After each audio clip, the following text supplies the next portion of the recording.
Hello hello à tous.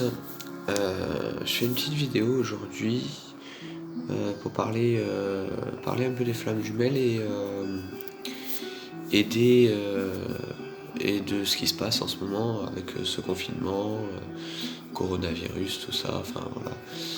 Euh,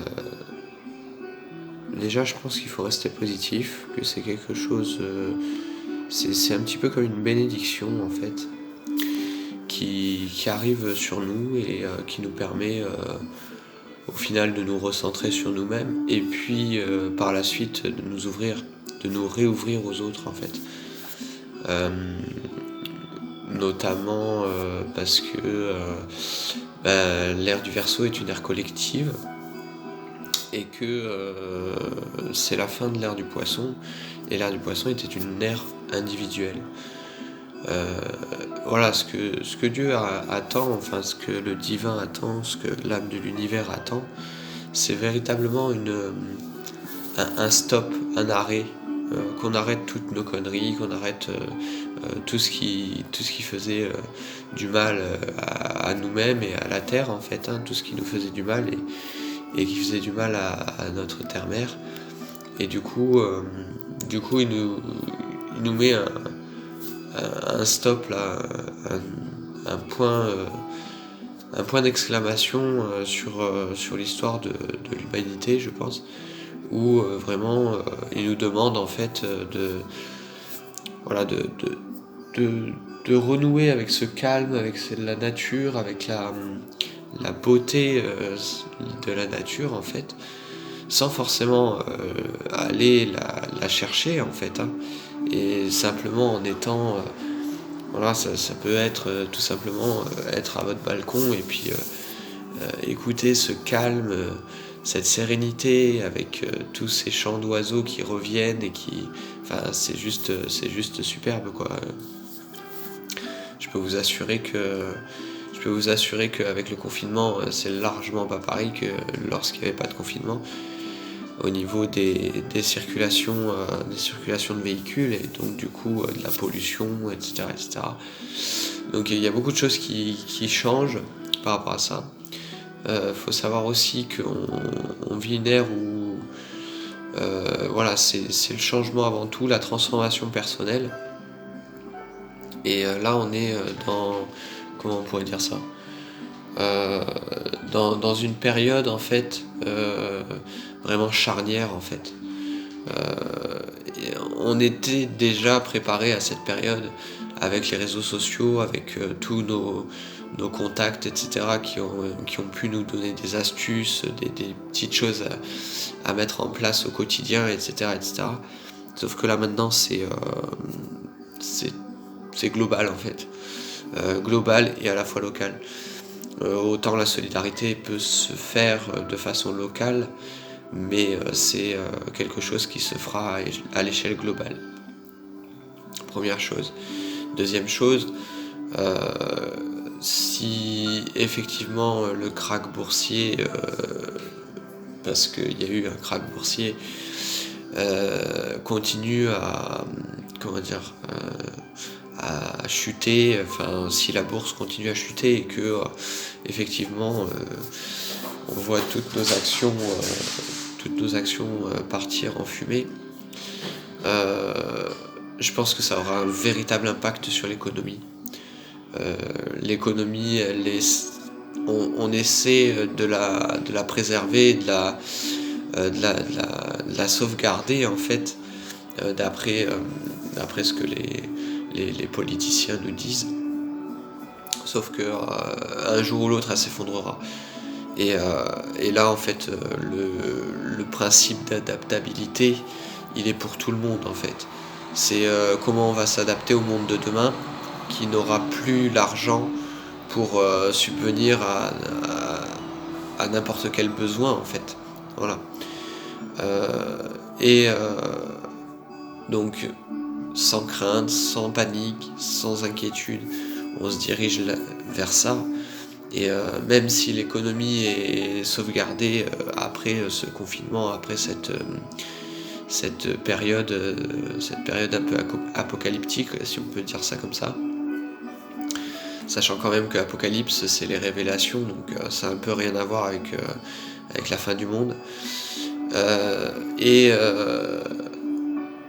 si on se dirige vers ça, forcément à un moment donné on va de nouveau avoir une autre crise et ça sera peut-être pire, et voilà. Et donc je pense qu'il faut qu'on renonce en fait à l'économie qui a plongé le monde dans une véritable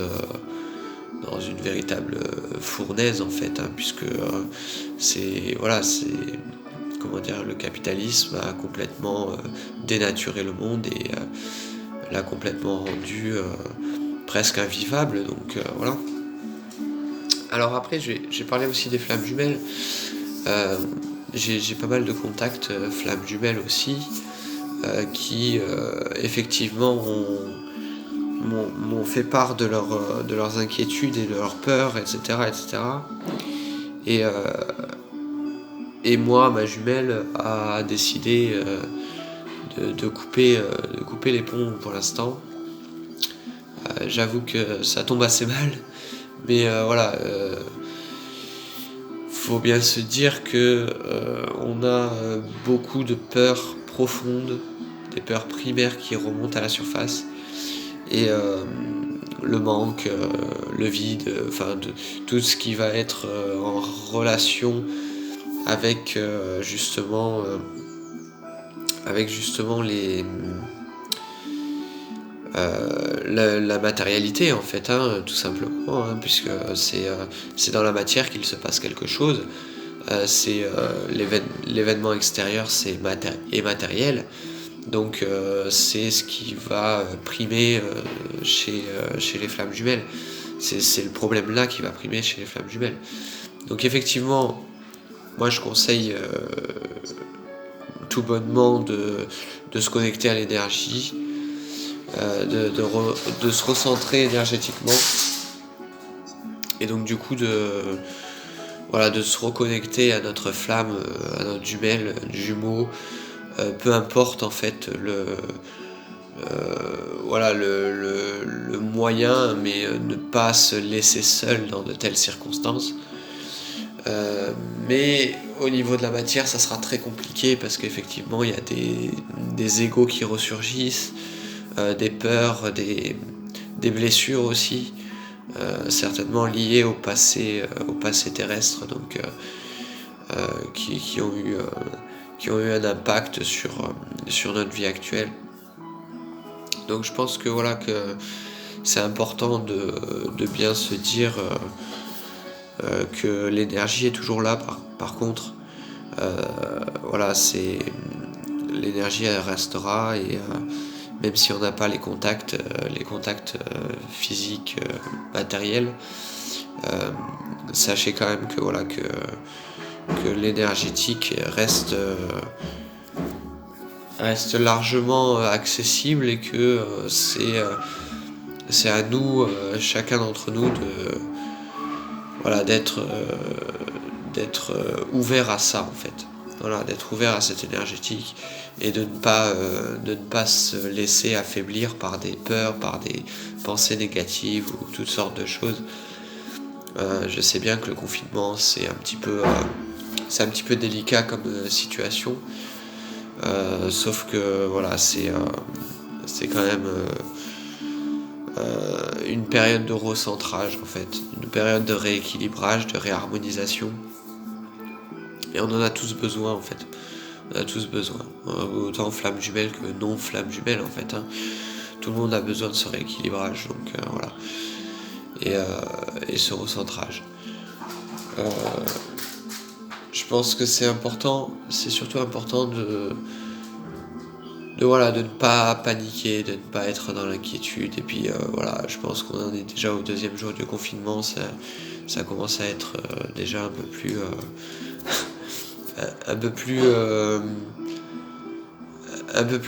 comment dire, conscientisé par les gens, qu'il faut se rapprocher les uns des autres et être solidaire, et je pense que c'est une très bonne chose. Et sachez quand même un truc, c'est que je vous mets en garde quand même, c'est les personnes que vous pensez qui vont être les plus solidaires avec vous au départ et puis qui en fait ne le sont pas forcément par la suite. Je vous laisse, je vais aller voir ce que mon chat il fait comme bêtise. Parce que lui aussi il est confiné et voilà, il a un petit peu le mal du pays. Ouais. Donc voilà, je vous laisse et je vous dis à bientôt, prenez soin de vous. Et puis n'oubliez pas de méditer et pensez à vous surtout. Et prenez soin de vous. Bisous.